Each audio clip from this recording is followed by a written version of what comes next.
¡Hey! Estás escuchando Cuentos Podcast con Emanuel, Mónica y yo, Vania. Episodio 30. El origen del mal, de León Tolstoy. En medio de un bosque vivía un ermitaño, sin temer a las fieras que allí moraban.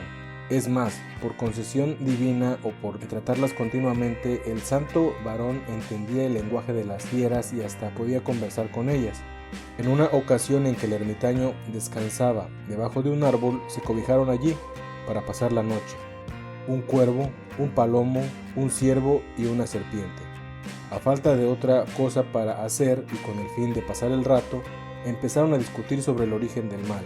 El mal procede del hambre, Declaró el cuervo, que fue el primero en abordar el tema. Cuando uno come hasta hartarse, se posa en una rama, grazna todo lo que viene en gana y las cosas se le antojan de color de rosa.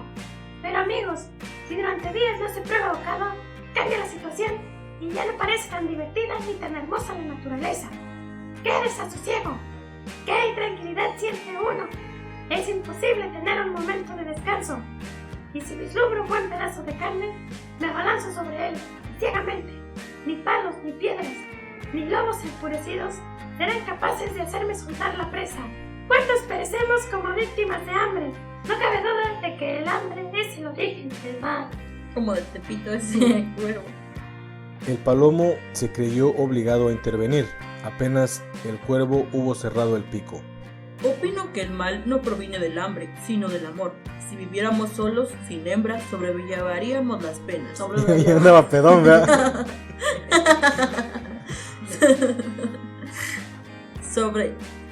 Sobrellevaríamos las penas. Mas, vivimos en pareja y amamos tanto a nuestra compañera que no hallamos un minuto de sosiego, siempre pensando en ella. ¿Habrá comido?, nos preguntamos. ¿Tendrá bastante abrigo? Y cuando se aleja un poco de nuestro lado, nos sentimos como perdidos y nos tortura la idea de que un gavilán la haya despedazado o de que el hombre la haya hecho prisionera. Muy fatalista esa paloma. Sí. Empezamos a buscarla por doquier con loco afán y a veces corremos hacia la muerte, pareciendo entre las garras pereciendo entre las garras de las aves de rapiña o de las mallas de una red. Y si la compañera desaparece, uno no come ni bebe, no hace más que buscarla y llorar. ¿Cuántos mueren así entre nosotros? Ya ven que todo el mal proviene del amor y no del hambre. No, el mal no viene ni del hambre ni del amor. Arguyó la serpiente. El mal viene de la ira. Si viviésemos tranquilos... Habla igual que el mismo acento que el cuervo. Son paisanos. También es de Tepito. Salta se van a ir por una quitichela. Quitichela. Cuachela mejor. El mal viene de la ira. Si viviésemos tranquilos, si buscásemos pendencia, entonces todo iría bien. Pero cuando algo se arregla de modo distinto a como quisiéramos, nos arrebatamos y todo nos ofusca. Solo pensamos en una cosa: descargar nuestra ira en el primero que encontramos. Entonces, como locos, lanzamos silbidos y nos retorcemos, tratando de morder a alguien. Está bien sofocada esa serpiente. Está apasionada contando su versión. En tales momentos no se tiene piedad de nadie. Mordería uno a su propio padre o a su propia madre.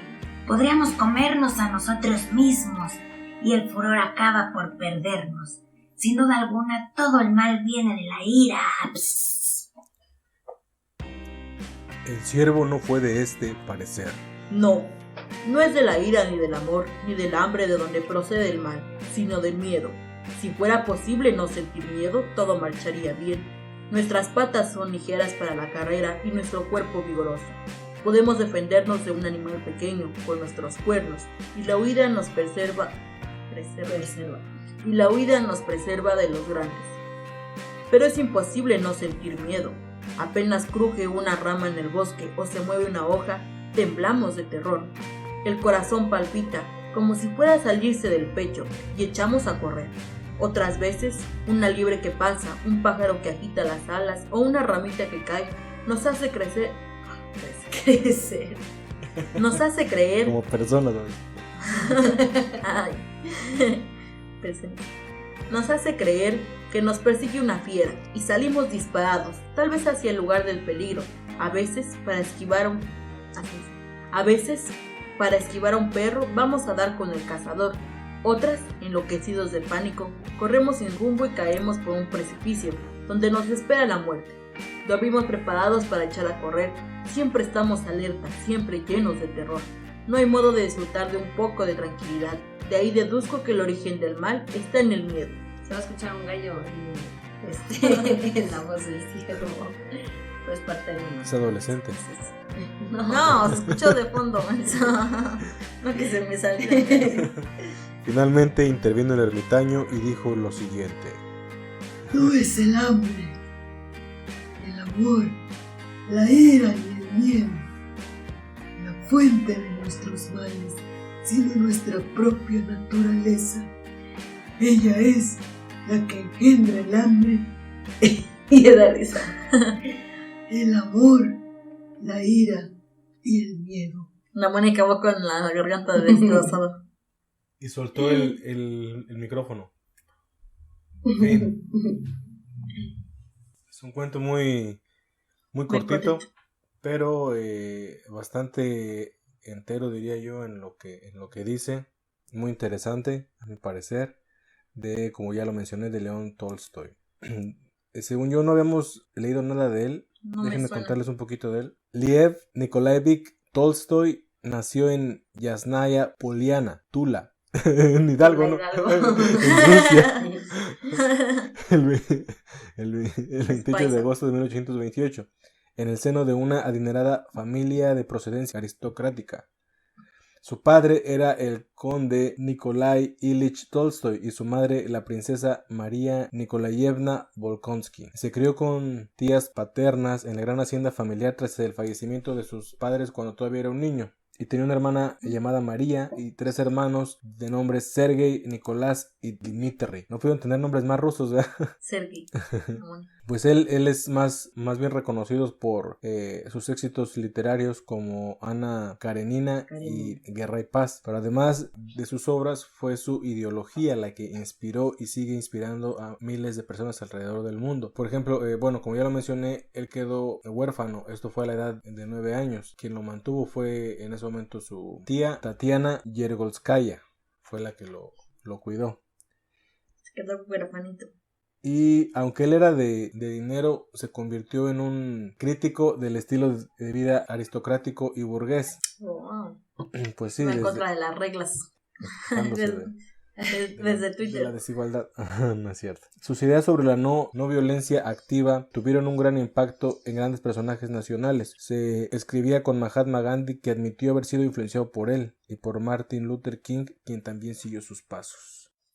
Órale. En su cuento El poder de la infancia, que fue publicado en 1912, Tolstoy muestra cómo el amor y la compasión pueden ser más fuertes que el rencor y el odio. Cuando un grupo de personas le perdonan la vida a un delincuente para no dejar huérfano a su hijo. El escritor no pudo ignorar la complejidad social y política de su país y convirtió la vida cotidiana en el tema principal de El poder de la infancia y otras de sus obras. A esta corriente, que desarrolló junto a autores como Chekhov, Dostoyevsky, se le denomina el realismo ruso. Lenin destacó que en El poder de la infancia Tolstoy hiciera una crítica a la explotación capitalista, pero consideró que su obra no era lo suficientemente valiosa para la revolución porque era pacifista.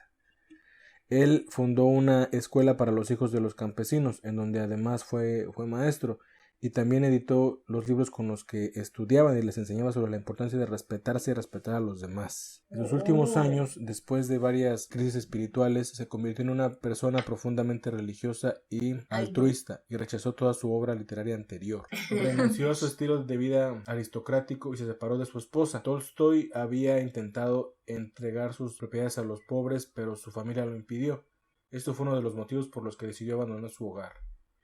y murió de neumonía a los 82 años en la estación ferroviaria de Astapov. No manches, órale. Lleva una vida de rockstar. No. Era privilegiado y De decidió hippie. dejar sus privilegios. Ándale, de hippie. Sí, más bien como de hippie. Que se me hace muy, muy interesante cómo dentro de la historia, pues sí, lo que nos está vendiendo es ideología. Ahí nos está diciendo palabras de un ermitaño sabio, como que reúne los puntos de los que están ahí hablando, que es el ciervo, la serpiente y el cuervo. Hay un palomo también. Y ya ve que sí es verdad lo que dicen ellos, pero todo eso viene englobado dentro de la naturaleza humana. Bueno, en este caso ellos no eran humanos, pero la naturaleza de uno mismo, ¿no? Entonces, sí, la manera de él hacer como convenio, digamos, y decirle, sí, es cierto lo que tú estás diciendo, también es cierto lo que tú estás diciendo, y así con cada uno, pero al final esta es mi conclusión. Y mi verdad. Y es real. O sea, se me hace muy, muy interesante, pero te digo, pero pues sí, al final con esa historia cortita nos enseña su manera de ver el mundo y la manera en que pensaba. A final de cuentas es su ideología. Porque cada uno de los animales habla desde sus vivencias, ¿no? Desde, te das cuenta, hablan desde su perspectiva y también, o sea, de lo que pueden decir respecto a lo que ellos tienen. Por ejemplo, el ciervo decía de sus piernas, la velocidad, que era como lo que se puede decir una ventaja, ¿no? Pero también hablaba de lo negativo de ser él. Sí, que es bien miedoso. Bueno, cada uno tenía su parte buena y su parte mala de lo que vayan a hablar de ellos mismos. Y sí, como es al final el ermitaño les da la razón a todos. Y más bien es como esta parte de que es como, no es fábula, pero te deja un aprendizaje, ¿no? Que es precisamente eso, o sea, que todo viene desde dentro de uno mismo.